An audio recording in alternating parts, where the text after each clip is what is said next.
Welcome to Jesus Jazz and Dessert Wine. Our musical selection is The Nearness of You.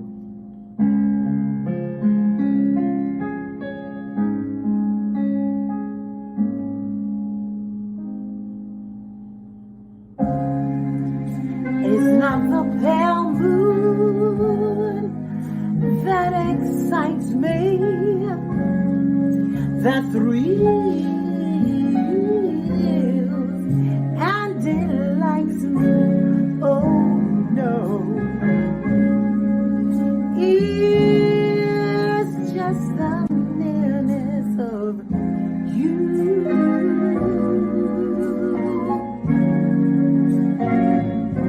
It isn't the sweet conversation that brings this sensation. Oh no, it's just the nearness of you.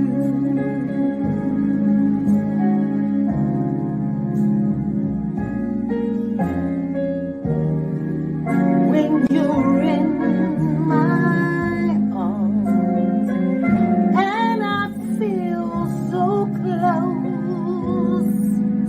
close to you. Oh, my wildest dreams, they come true.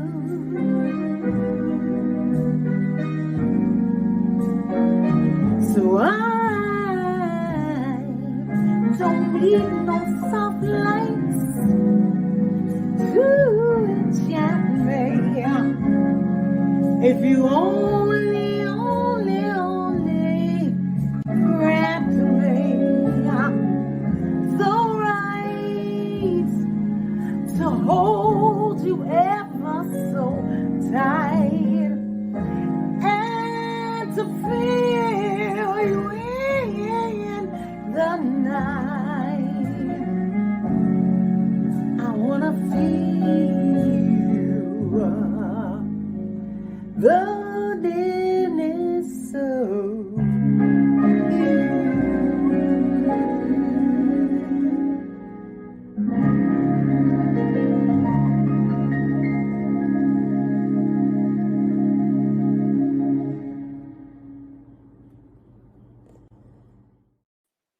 Yes. Okay, listen, my minister of flavor and musical vibes always understands the assignment. Woohoo! Hey fam, I am Alexis Roan, aka Alexis Grace, founder of Truth Meets Story LLC, expanding empathy one story at a time, and your host of Jesus Jazz and Dessert Wine at Vespers. Jesus Jazz and Dessert Wine Vespers is a faith and adult storytelling series. By faith, I mean we explore the mystery of how God shows up or is perceived absent in our lived reality. And the vehicle by which we do this exploration is adult storytelling. Now, by adult storytelling, I mean stories that are told to adults, for adults, by adults, and for people with a developed adult context. And for that reason, how we show up in that space, we never issue any apologies. We assume that everybody is here, can handle what it means to be here. 7-year-olds have a story time, and now so do adults. You're welcome. Listen, I am coming to you live from my new satellite studio in Atlanta, Georgia. It also doubles as my sister friend Galia's basement. I got fancy friends, and it has been, I've been here all week, and it's been wonderful for us to banter about which one of us is the fancier one. She tried to check me on, the fact that I'm low maintenance, and my needs are few, but they are particular. So it's things like when I wake up in the morning, I drink cucumber mint alkaline spring water. They sell them at Whole Foods in boxes, 5 for $5. If you're a Prime member, it's 5 for $4.50. So I need the cucumber mint alkaline spring water from Whole Foods. I need crisp watermelon. I don't like my watermelon soggy, and so I'm all the time like searching for the containers where the watermelon, like where it looks, like it like it'll snap, and it's not like all mushy and stuff. So that that's one of my needs that she was kind of tripping about. And then Wi-Fi and silence. I mean, I'm like, listen, you got good Wi-Fi, and I have like some time to be silent. I'm good, easy. Easy. She has this big, beautiful house. And so that's why she says I'm fancy. But I'm saying that she's fancy because beautiful house. Um, she's got a lower and an upper garden, 3 levels to the house. Um, we got a weight room, a full bar, and an in-home theater, like an actual theater. Um, and so when we were trying to figure out which one was the fanciest, uh, the tiebreaker was this. We were trying to figure out like what suite will I be in? Like there are rooms, and then there's a suite. I'm like, look, I want to be in the suite. And then she was like, well, I also have a steam room. And I'm like, okay, like a steam room. And she was like, yeah. I was like, well, you do realize that the regular people, when we want steam, we just turn on the hot water and close the bathroom door, like not 5, 10 minutes.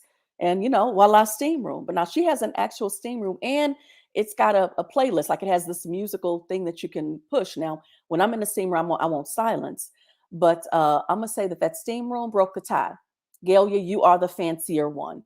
Thank you for this loving, loving hospitality and just being in this idyllic space. She is so generous, and in fact, she was even talking about when we were setting up, the studio. I had wanted to have the bar like behind me, but because it's on a platform, I would like look all out of sorts. And so I was like, okay, how can I make best use of the space? And so we figured it out. But she was like, look, when you come back, like this is what we're gonna do to outfit your studio. So like this is legitimately my satellite studio, all because I have fancy friends.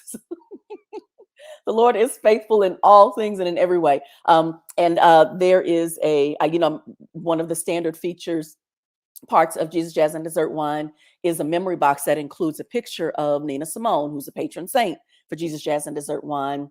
But in the satellite studio, let me see here, which way do I go? That picture back there, that is of Miles Davis. And so I was having to do a little research to make sure that Nina Simone and Miles Davis, they played well together. Miles Davis, they played well together. And they were both geniuses and jazz phenoms. And so I'm gonna say probably not. But posthumous they are. All is well. We are here in this space together. And I am super, super excited. Galia I told her some time ago, you call me and tell me when to come. I'm there. And so last week she was like, okay, can you come this week? I'm like, done. Packed up everything in my car and I drove to Atlanta.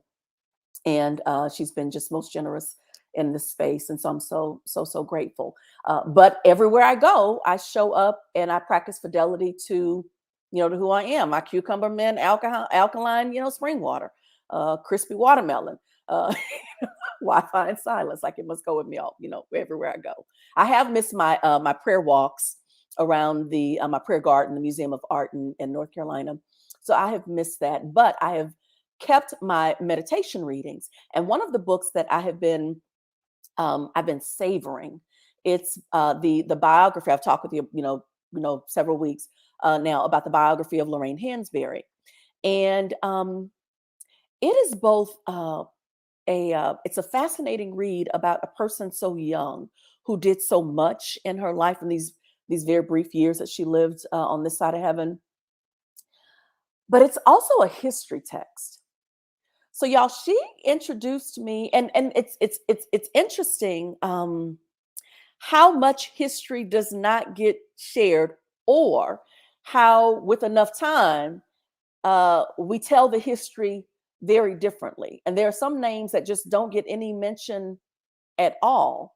One of those names that I researched this week based on this, like reading in the Lorraine Hansberry biography, looking for Lorraine. One of those names was a woman named Rosalie Ingram.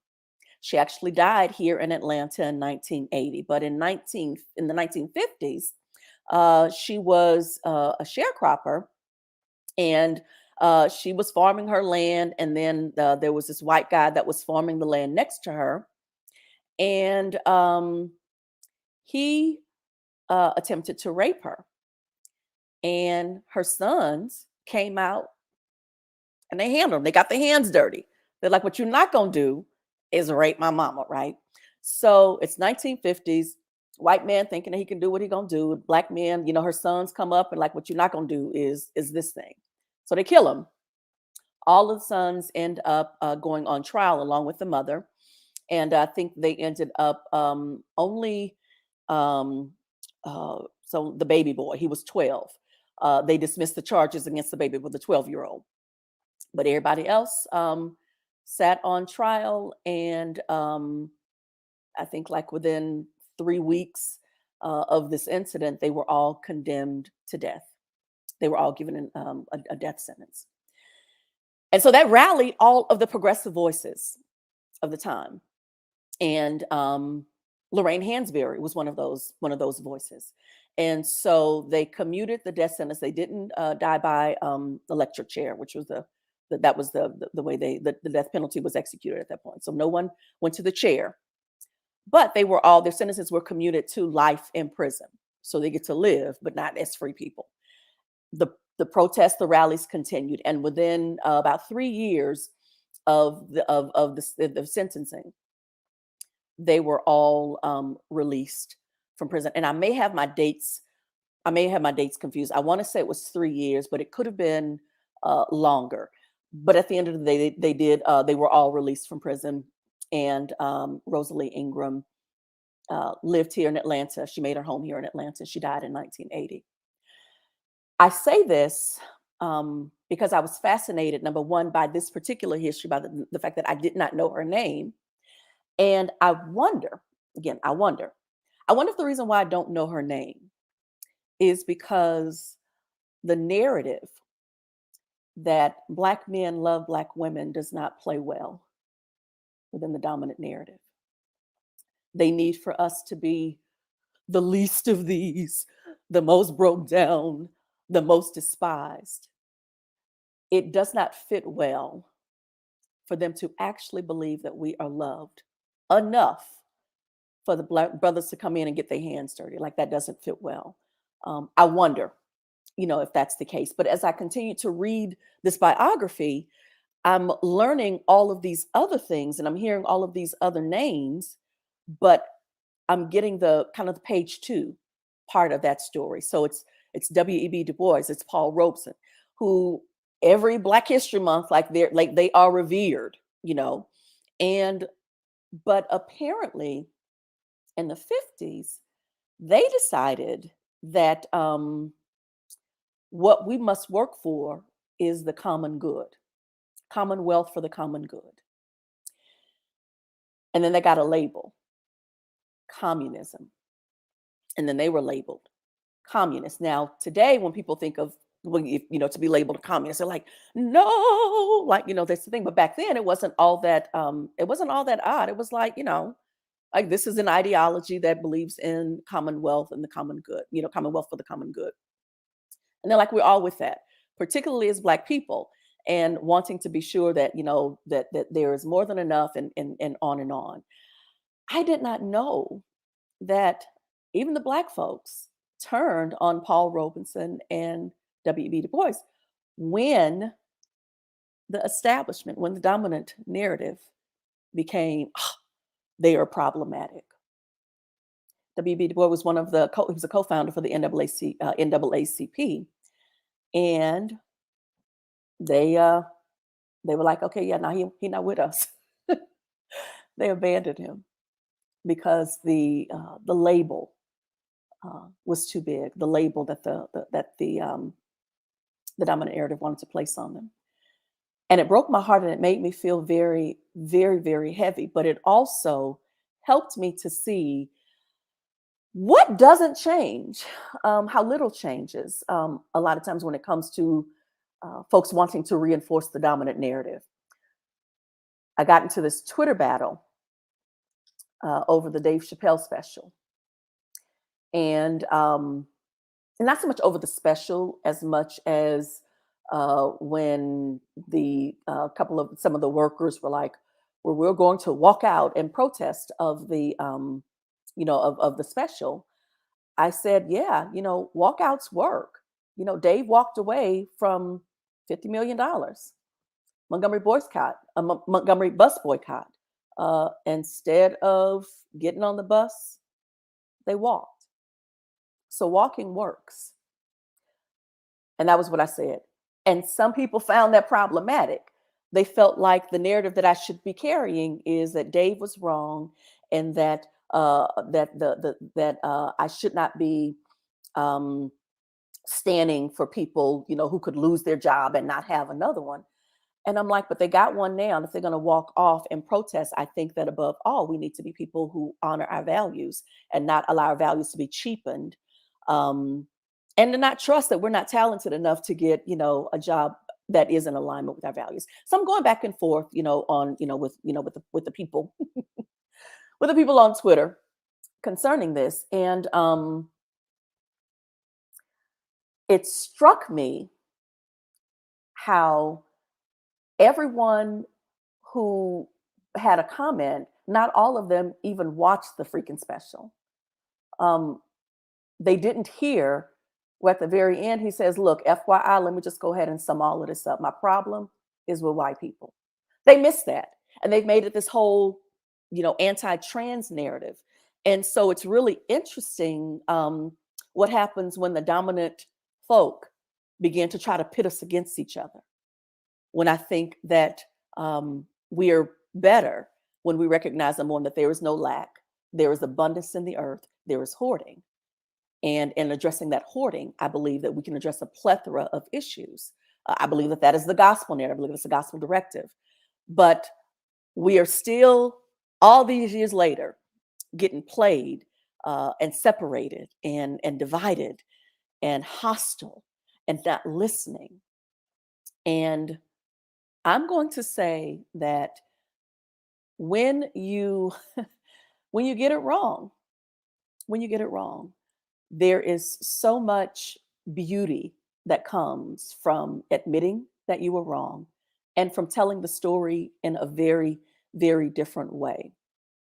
When I was in seminary, I had we had to do like, you had your coursework and papers and, all of that sort of thing. But there was also the, uh, the expectation that you engaged in spiritual practices that felt real or right for you. Of course, most people would pray and, and that sort of thing.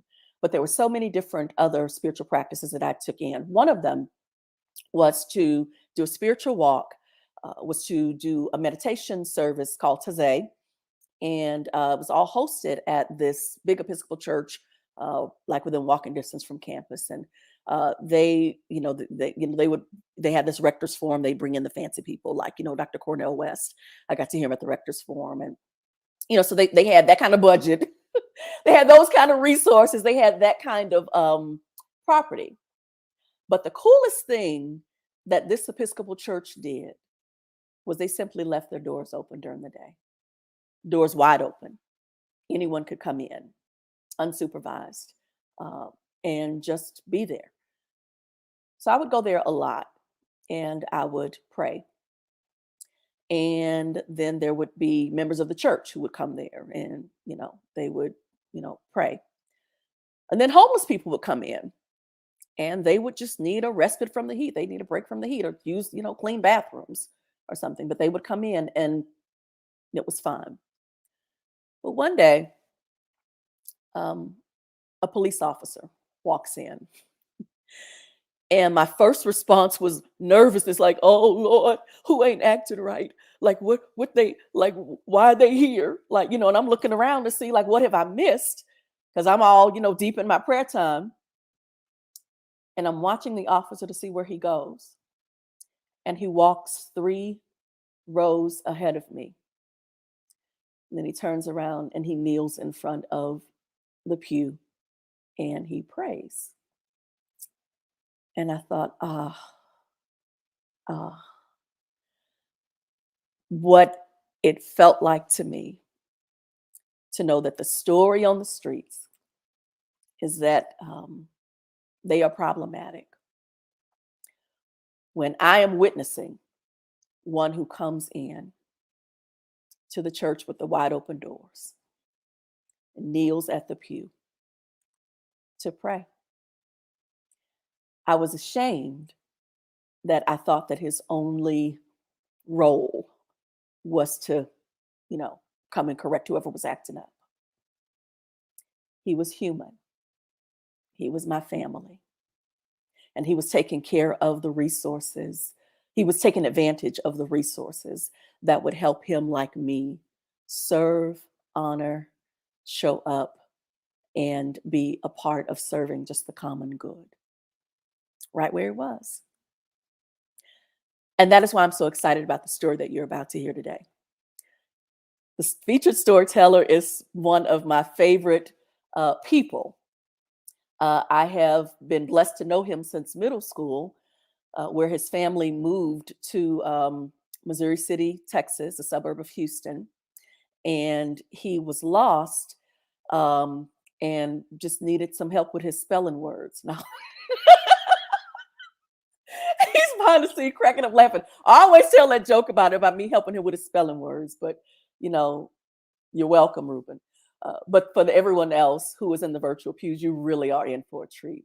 I love the way he shows up in the world and how he is a reason, one of many reasons why I feel extreme hope that all is well in all manner of things. He is hilarious. Please receive him in the way that he comes. And please welcome to Jesus, Jazz, and Dessert Wine, Ruben Morales, as he shares his truth in story.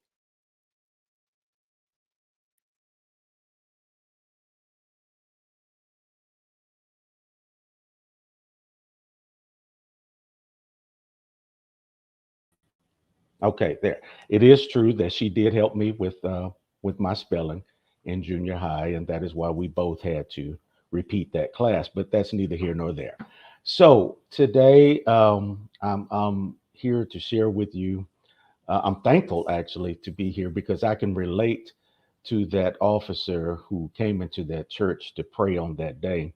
I don't believe that I could have done the job which I did, which was a deputy sheriff for 31 years, without also bending my knees and going to the throne of grace. And so you just deal with so much on a daily basis, and you go from every emotion on the pendulum, and you go from every situation from the pettiest to the scariest, and oftentimes also the hilarious.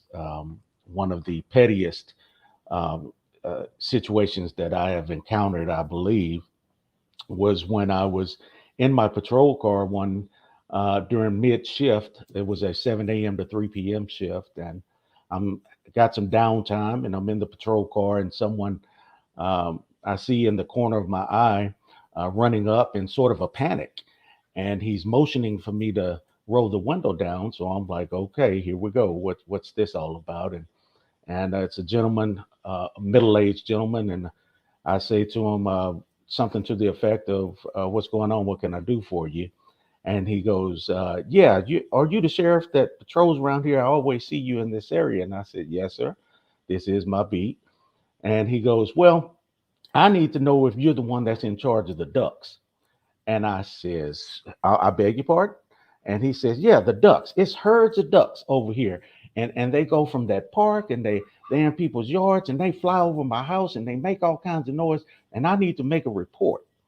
And I says, "First of all, are you serious?" And he was like, "Yeah, man, it's herds of ducks, and this doesn't make any sense. And if you the officer out here, you ought to know that, and you ought to be able to see it. They cross the street at all times of the day and night, and you need to do something about it." He was getting rather irate with me about these ducks. And I said, "Well, sir, I don't know. Maybe you can contact the Parks and Wildlife Division, or maybe you need to contact the Mud District who maintains that park regarding these ducks that you're so adamant about it. No, I'm talking to you. You, the officer, you here. You need to do something about these ducks. And I said, well, listen, I don't have my flute with me right now, so I can't lead these herds of ducks out of your area. So, with that in mind, like I said a minute ago, you might ought to contact the Parks and Wildlife Division. Other than that, I can't help you. You have a good day. And I rolled up that window and I left at that point. So, that was one of the pettiest incidents that I've had to deal with. But he was vehement that I was going to do something about those ducks. Now, from the pettiest to one of, maybe not the most, but one of the scariest incidents that I had to deal with, which Alexis would have me to tell you about today, was when I was earlier on in my career when I was on night shift patrolling in Northwest Harris County.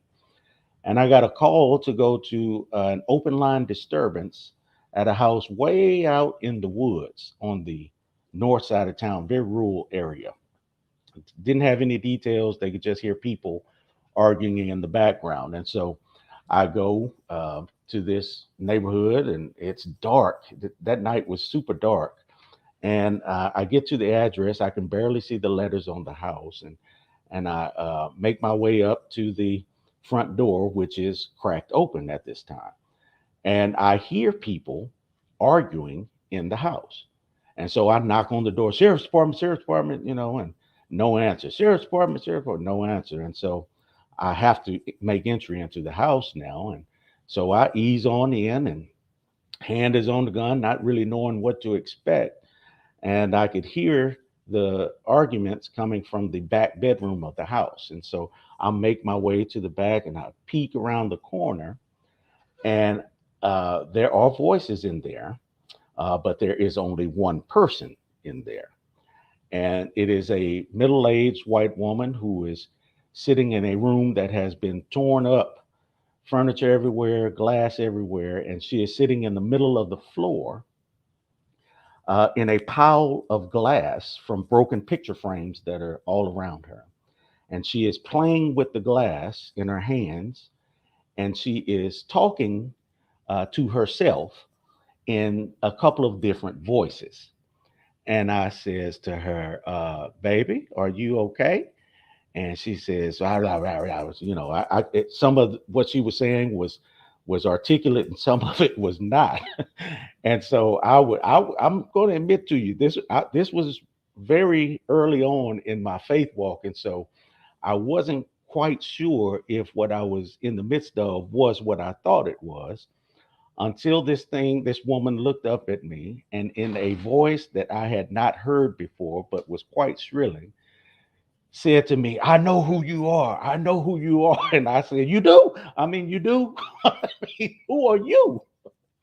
And this woman, she turns to talk and she's like, "I need help. I need," from another voice. So I says, "Oh Lord," I get on the radio and I call in for backup and EMS because obviously we have a situation. And so I was inclined to begin praying at that very moment. And so as I began to call on the name of Jesus, this woman turns and looks at me again and said, "Don't you pray, don't you pray." And I'm trying to be bold. And I was like, "Yes, I am going to pray. I'm going to pray in the other room, but I'm going to pray." Praying. So I backed out into the hallway and continued to pray until EMS and other people arrived on the scene, and we were able to restrain her and bandage her cuts where she had, cut herself up pretty severely. We had to strap her down, and she went that evening to the place where people that need special types of help go at that time of the evening. And I pray that she really did get the help that she needed and is all right today. But from the pettiest to the scariest, and now to what Alexis feels is one of the most hilarious moments, is the story that I'm about to tell you right now, which involves one of my most feared and hated creatures on the earth, and that is a snake. Okay. It was a day shift call. It was rather early in the morning. I had not. I remember it to this day. I remember it like it just happened, because I was so traumatized by it. But I had not had coffee yet. And so I hadn't had much conversation yet because I don't talk early in the morning if I can help it. And over the radio, I hear my call numbers come about 41, I'm sorry, 44 Adam 15. 44 Adam 15, go ahead. Yes, sir, we have a call from an elderly resident at such and such address regarding a snake in her garage. And I said, Houston, that's what you refer to the dispatcher as. I said, Houston, and I was quite agitated, and she could tell over the radio because my voice inflections changed. I said, Houston, I don't do snakes. And the radio was quiet. And she comes back on the air and she says, um, 44 Adam 15, this is your beat, and we have to assign that to you. And I said, Houston, have you tried animal control? I'm just real nasty with her. For it's not her fault, but when you talk about snakes, that's not me. So I said, have you tried animal control? And she said, 44 Adam 15, animal control is not on duty, and they don't deal with snakes. And I said, well, neither do I. So at this point, I said, you can show me en route, Houston, but I don't know what I can do for her. And I meant that too. And so she said, okay, we'll show you en route. And I could tell she was laughing, and other people started telling me to go to a back channel. So I switched to the back channel, and there's another deputy, and I believe his name was Miller, if I'm not mistaken. And Miller says, "Hey, Mo, would you like me to go to that call with you?" I said, "I would like for you to go to the call without me." And he started laughing. And he says, "I tell you what, I'll meet you over there and we'll see what we can do." And I said, "I appreciate it, man. I'm around the corner now." So he says, "I'm not far off," and he heads that way. So I drive over here and I drive very, very slowly. Okay. I'll admit that to you. And I get there, and as it turns out, I've been on this street multiple times, and I actually have engaged in conversation with this resident on a multitude of occasions. She was a very friendly lady. Her husband was a diabetic, he was in a wheelchair, and I'd oftentimes see them outside or on their way to dialysis. And so we had kind of a rapport, and a friendly rapport at that. And so as I pull up, she comes up, she goes, "Deputy Morales, I'm so glad you're here." She says, "Listen," and at that time, Miller pulls up, and I said, "Hold what you got. This is the deputy that's really going to be the front runner on this incident. So let's wait till he comes up and you can tell the story once." So he comes up, and I said, "Go ahead. What were you saying?" She says, "I was getting ready to take my husband to dialysis. And um, as I was getting him out of the wheelchair, I saw a copperhead on the ground." I said, "A copperhead?" She says, "Yes, a copperhead." She says, "And so when I saw it in the ground, I immediately put him back in the wheelchair, and I rushed him uh, through the garage door into the house. But I've left the car door open, and now I don't see the snake. And I'm scared to put him back in the car because I don't know if the snake is in the car or what." Mind you,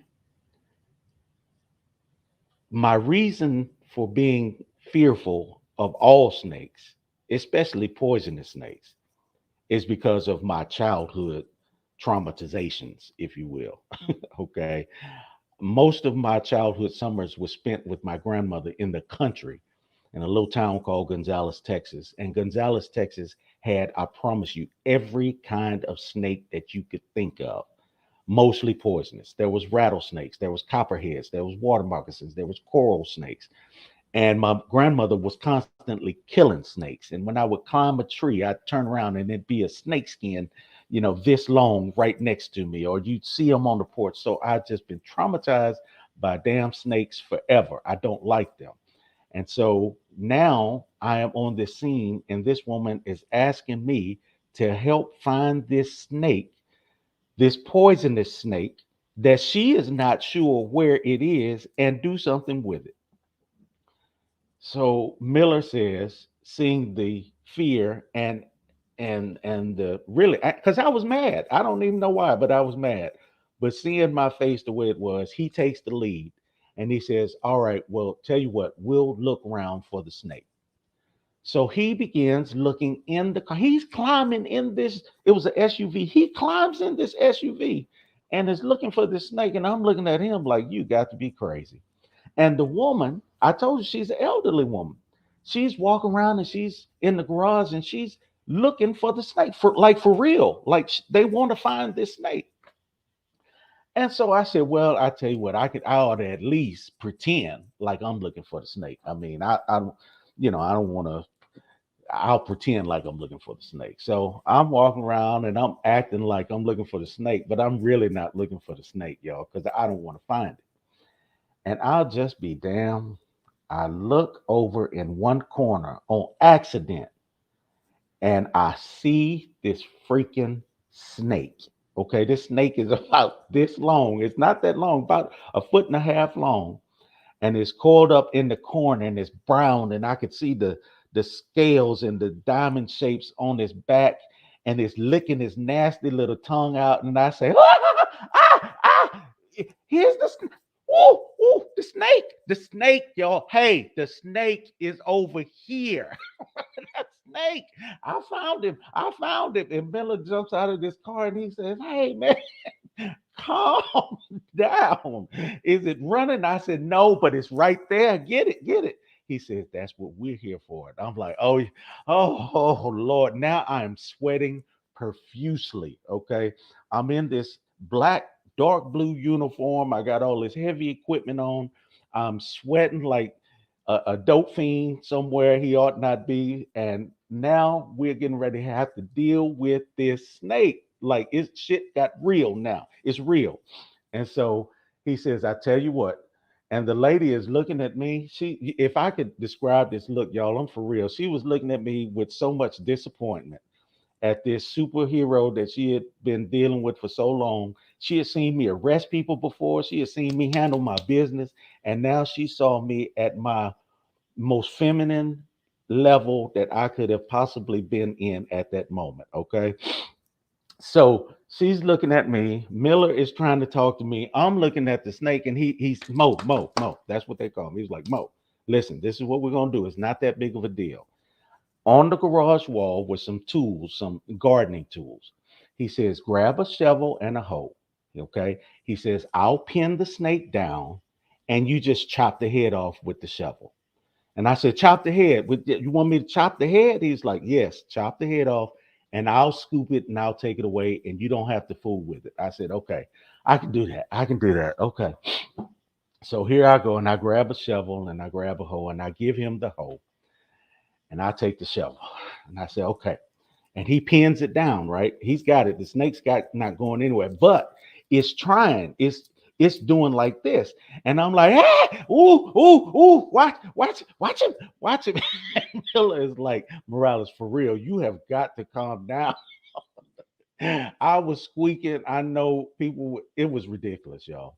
So finally I said, okay, you got him? You got him. He's like, yes, I got him. Hit the damn snake, Morales. So I said, I'm gonna hit him. I'm gonna swing and then I'm gonna hit him. And then you gonna take him. So I grabbed this shovel and I swing it.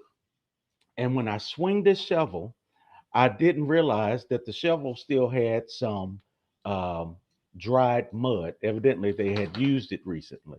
And the shovel had some dried mud at the tip of it. So I swing that shovel with everything I had. I'm telling you, I swung it like I was trying to kill a dinosaur, not a snake this big. And I missed. I hit the ground, but when I hit the ground, a big chunk of that dried mud that was on the shovel flipped up in the air. And I thought it was the snake head that was in the air flipping. And it flipped up and went out of my sight. And girl, it landed right on the back of my neck.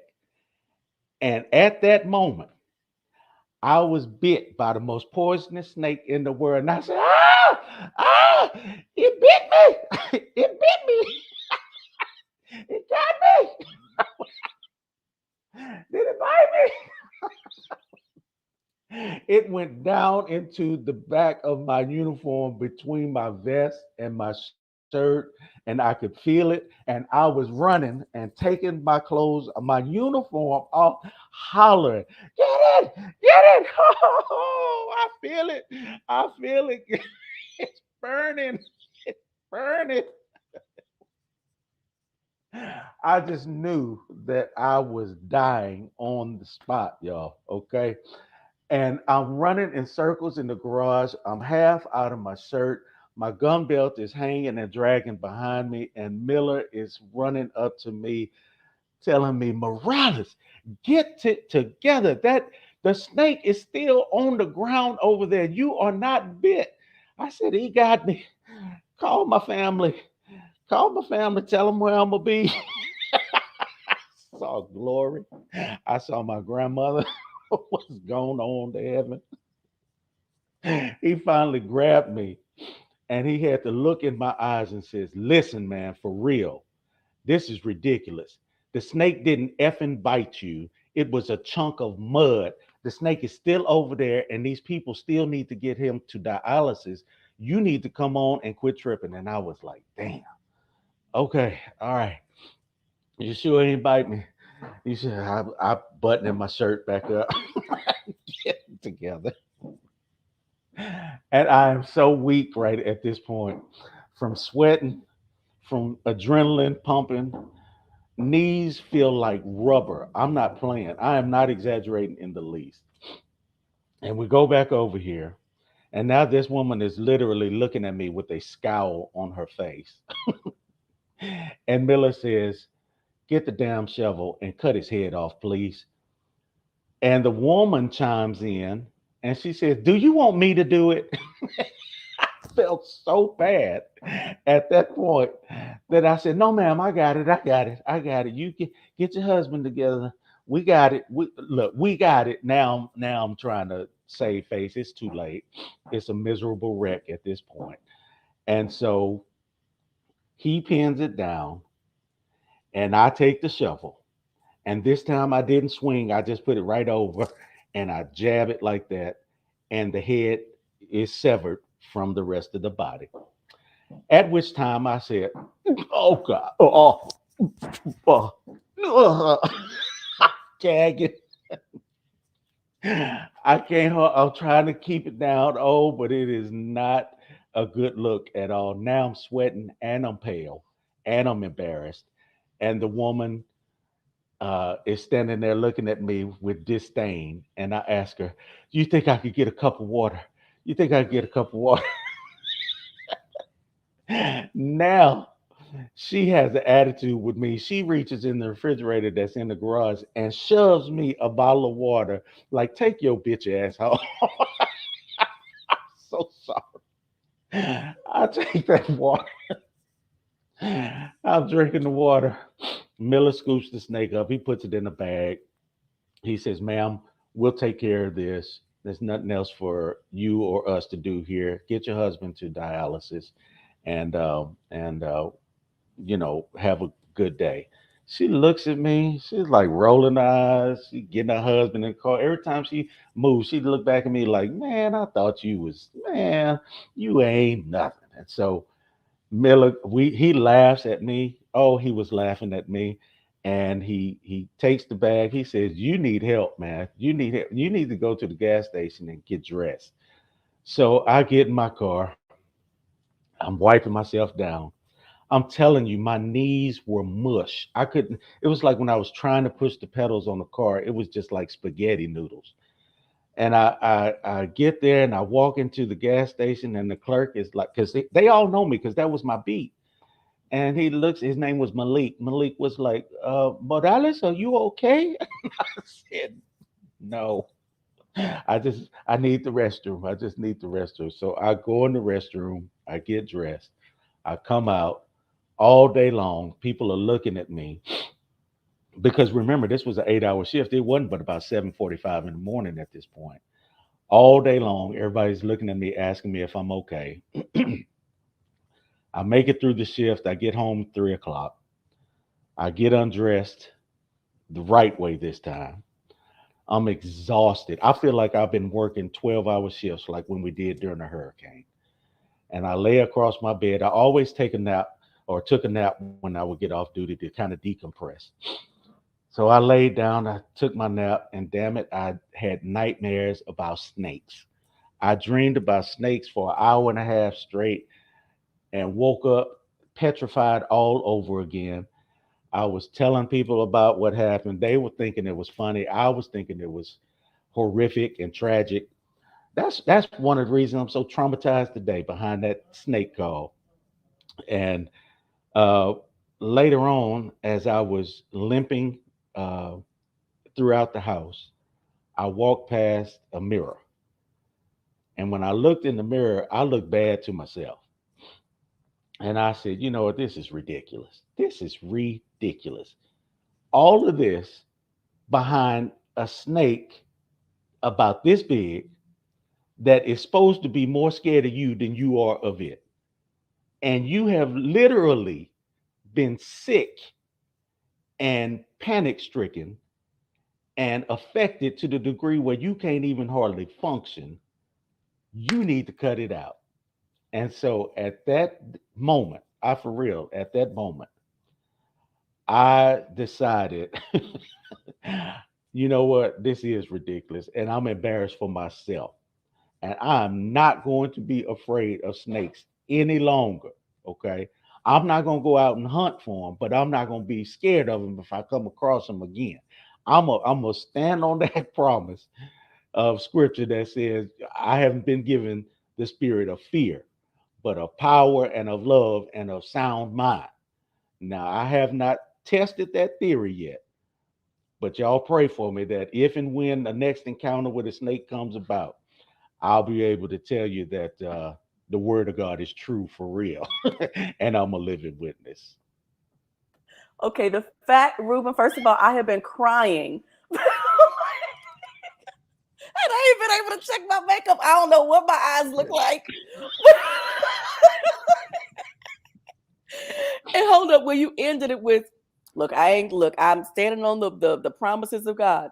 Now I ain't tested that one out yet, but No, I'm not. I'm gonna wait and let that manifest in God's sovereign timing. Amen. oh my God, Ruben. Mm-mm. Oh, when you were talking about, oh, glory, like I saw lights. I saw this golden streets, girl.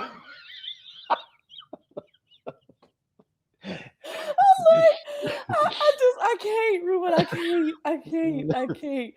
I told you Mm-mm. that is one of my favorite. It's one of my Mm-mm. favorite stories because I mean, well, it is hilarious, but Mm-mm. I think that to pit that against all of the ways that like macho, Oh, you got a whole, mm, like on your belt, like you got all your gear, mm. That but not snake could for have that. took everything off that belt and whooped me with it.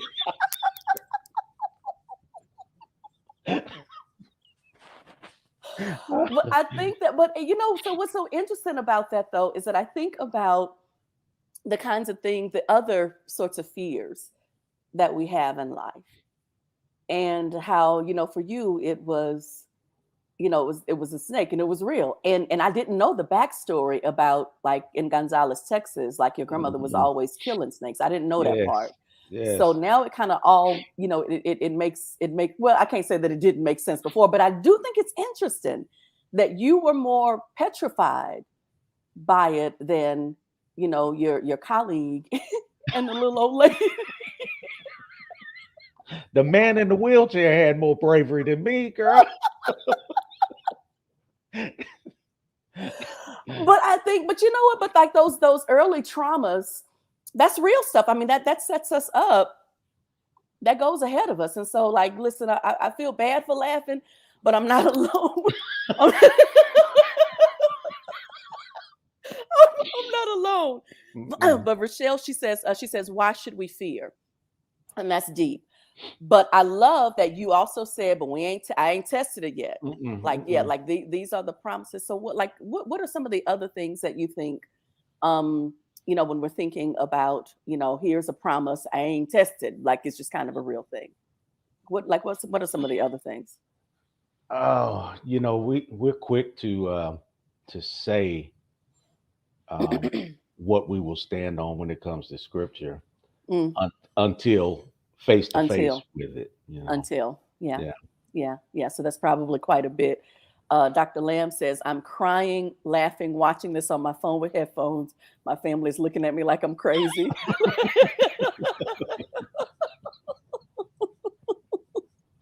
Oh my God. James says, hey, James. He says, a bulletproof vest, big ass gun, and a snake. And a wimp. And Cindy Love says, my son is the same way about spiders. Mhm. Yeah. And then Mark Uronica says, I know what to says to get you for Christmas. Don't Uh-oh. do that. Don't do it. Somebody had posted something earlier that I wanted to go back to. I thought this was uh even the ideas. No, it was your on it was from Anna. Here it is. Uh she says, Houston, I don't do snakes needs to be your memoir title. I told her that. Everybody was talking about that all day. You told this because you're not supposed to say stuff like that. I was like, Houston, I do not do I go over here, but You said show that I'm en route, but yeah, I don't know yeah. what's gonna happen once again. I don't know what I can do for her. Who gonna come help me? See? Anna says, I'm literally walking around a park right now with a lake full of ducks and I'm watching for snakes. Anna is in Tucson. So Uh, they're there, Anna. They are most definitely there. Well, wow, Ruben. Well, thank you so much. I know that. So just for for those of you in the virtual pews, Ruben was like, he'd been watching the other Jesus Jazz and Dessert Wine featured storytellers. And so he had hit me up and he's like, well, why you they're so deep and so layered?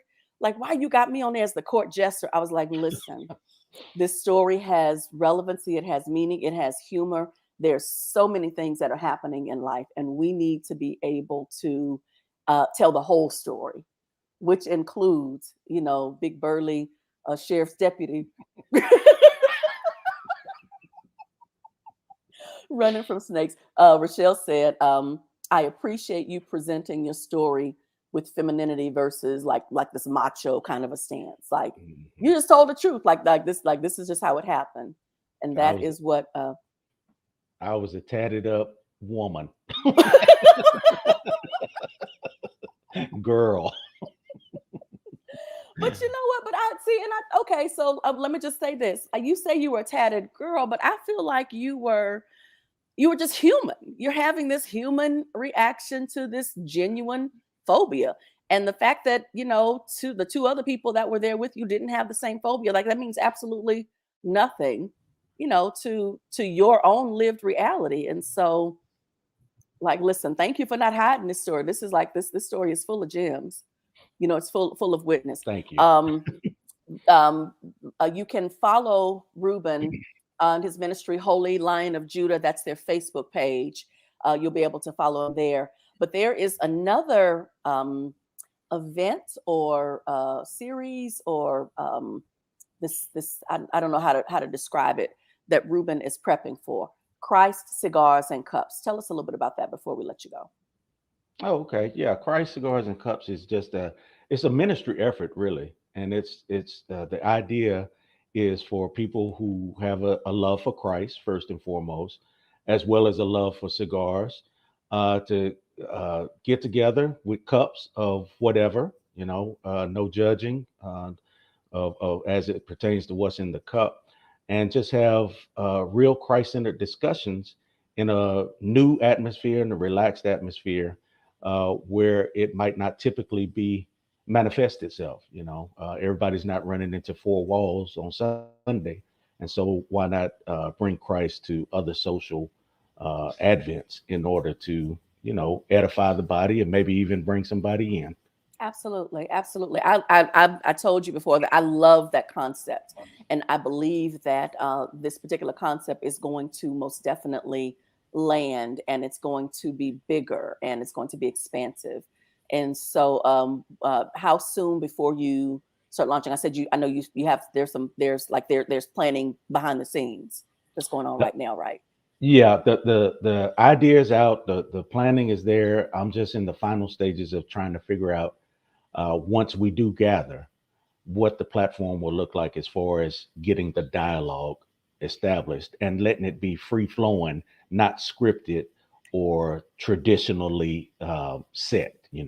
That's good. Yeah. So it'll be open for Right. folks. It's not like come and listen to me lecture, Exactly. but let's Exactly. have a conversation over. Yeah. Exactly. Yeah. Christ cigars and cups. I am so excited about that. And you're gonna post that on the Holy Line of Judah Facebook page. Absolutely. Whenever we decide the first gathering will be, whether it's in person or virtual, A virtual, yeah. That's what I was wondering if it was gonna be in person or virtual. either or, sometimes both.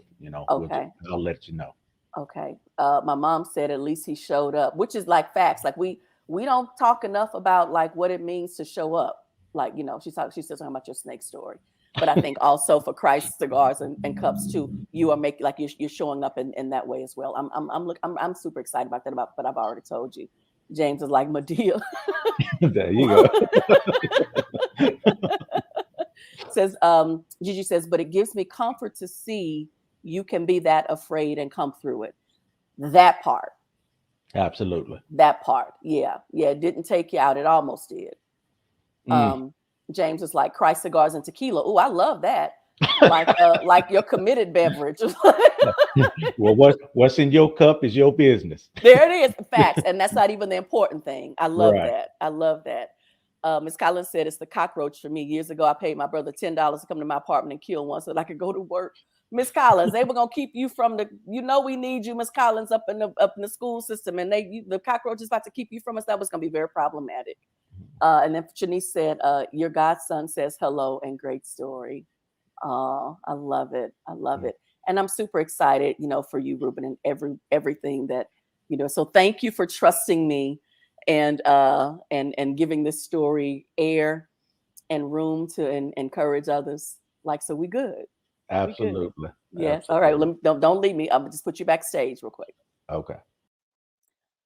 Y'all, I told y'all, I love my tribe. I love my peeps. I love these stories, and I'm grateful to be able to bring them here to you. So before we dismiss, there are 4 things that we do at Jesus Jazz and Dessert Wine.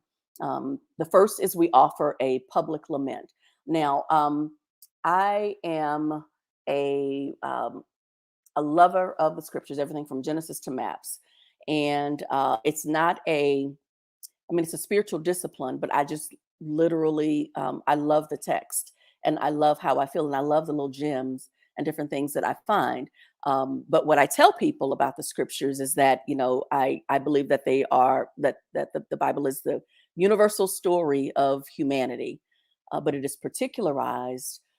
It's located within a particular context, culture, and construct of who God is. And so with that, there are some things that I don't, that don't translate well in every context. But there's some universal wisdom that does. I was reading in the book of Judges this week and was meditating on the 6th chapter. It's the story of Gideon, and there's always sort of like the people of God rebelled. They didn't listen. They were doing their own thing, and then there's punishment, and then there's there's a rescue. God rescues them, and so Gideon shows up. Chapter 6. He's a part of the the people are they're in the punishment phase of the context. And in chapter 6, he's found doing what they have to do to just survive. What they're doing is, there's a daily threat, and they're trying to figure out how to outmaneuver their enemies, the people who are meaning their harm and meaning them harm. And Scripture says that the angel of the Lord is under a tree on Gideon's family property. And when the angel of the Lord sees Gideon, he says, he calls him a mighty hero. How does he address him? Yeah, he said like something like a mighty hero. Like, mighty hero, the Lord is with you. That's what he says. Mighty hero, the Lord is with you. And Gideon is like, how am I mighty? Like, I'm from the smallest tribe. I'm the least person in the tribe. All this stuff is going on. And then the angel of the Lord says, like, there are going to be miracles that are going to happen. Like, you're going to be good. Everything is going to work out. And then Gideon challenges that narrative. And he's like, look, where is God? You see all the stuff that's happening? Then the angel of the Lord says something that I have been like just really ruminating on all week. In the 6th chapter, verse 14, he says, go with the strength that you have. Like, you are the solution, but you don't need anything extra. Go with the strength that you have. And then he ends with, I'm with you. I will go with you. And then, Gideon begins to fleece him, that sort of thing. But I want to say that in our public lament, everybody is fighting a battle that nobody knows about. And many people are feeling like I'm too small, I'm too weak, I don't know enough, I'm too bad, or whatever. I lament that. But my prophetic hope is found in this beautiful text from Genesis to Maps. I love all of it. But a good word, no matter where you land, no matter where you are, it's this prophetic hope that's found in Judges chapter 6. Go with the strength you have. The Lord will be with you. I pray that you are confident that you are not alone and that you're not the only one.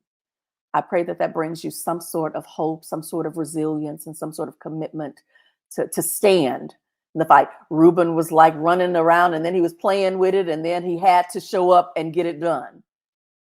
And he was still scared the whole day, but he did it. Didn't need anything extra. Go with the strength you have. I will be with you. The Lord is with you. And it's going to look different for everybody, but do it. Go with the strength you have. The third thing that we offer, that we do at Jesus Jazz and Dessert Wine, is we do a energizing memory. And this is a picture. I've shown this picture before, and there are a lot of different stories that are attached to this picture. This picture was taken in 1994, Thanksgiving, New Orleans. I was there with my sister friends. We were in New Orleans for the Bayou Classic. And I've circled myself so you could see the smile. And then I was like so thin, it took me putting on a cat suit to feel like I was fine. And then I had to put the crop jacket on so you could see, what my fineness looked like when I had on, my cat suit. I got my little braids and stuff. Having a good time with my sister friends there. But what no one knows is that a week before this picture was taken, I was violently attacked by the guy that I was with at that time. And that attack effectively ended the relationship. But I was able to go to New Orleans with my sister friend and not be held down or held captive or in any way avoiding the good things that life offers with the good people and all of the adventures that are happening there. And so I look at that smile and I remember all of those memories. As a matter of fact, a sister friend and I were talking earlier this week, and and she had just said the word Pontiac. And that was a nickname that I gave a guy that I met on this trip. And she was there. She's in the picture too. I ain't gonna point her out just because she didn't give me permission to. But she was with me on this trip, and she was with me when I met this guy, and I nicknamed him Pontiac. And so all these years later, she says the word Pontiac. And I was like, listen, that was like hearing a fresh wind. And then we laughed for about 10 minutes, and then we kept it moving. That is my energizing memory. Please keep tab of your energizing memories and all of the ways that life has been interesting and good and beautiful for you, because I promise you it has been.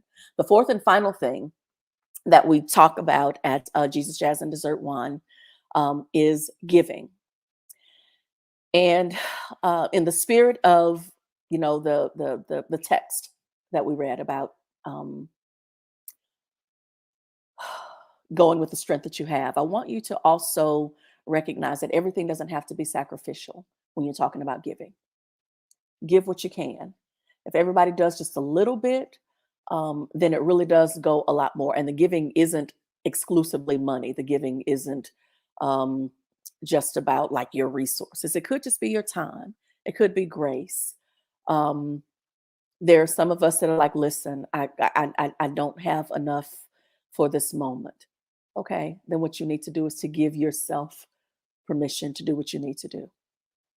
Give what you can, no more, no less. All right. And with that, let me go back to the virtual pews here before we shut it down. Okay, there's some folks who are just saying hello. Oh, Shell says, oh, come on, go with the strength you have. Shell, that's a good word. I've been meditating on that one. I have not been able to or interested in letting that one go. That one freed me this week. All right. So next week, in honor of Domestic Violence Awareness Month, we are going to feature this beautiful storyteller, Miss Aya Wallace, and she is going to tell us about, she's going to tell us her story. And it's all kinds of layered because you're looking at this beautiful picture. She's the super petite, beautiful young person, beautiful woman. And in her story, she is the abuser. She's the abuser. And I want you to know about all of the layers of what that looks like. But I want you to come back and I want you to hear it in the way that Aya is going to tell it. All right. So with that, our blessing. Oh, so it looks like we have one more comment. Oh, give myself permission. Absolutely, Shell. Give myself permission. We must do that. Got to be good to ourselves. Okay. So with that, our blessing and our sending. What I have done is one of my favorite prayers. It's by Renita Weems. It's called Remind Me. Oh God, I'm going to copy and paste this in the chat only because if you're interested in knowing this particular prayer, kind of hearing the contents or the way I'm telling it, I just want you to be able to do that. I want you to hear this prayer, as I call it. Our blessing and our sending. When I am tempted to doubt myself and to question my gifts and my callings, remind me, oh God, of all that I know and of those things that I don't know that I know. Remind me of who I am and whose I am, even when I hide behind my piety to avoid doing what must be done and use you as an excuse for indecision, for lack of action, for silencing my own self. Love me enough, oh God, to lift the lid off my basket and order me to stop crouching in the dark like a woman without a God. Beautiful people, go with the strength you have. The Lord is with you. Ashe, Selah, so be it. I'll see you next week. Blessings.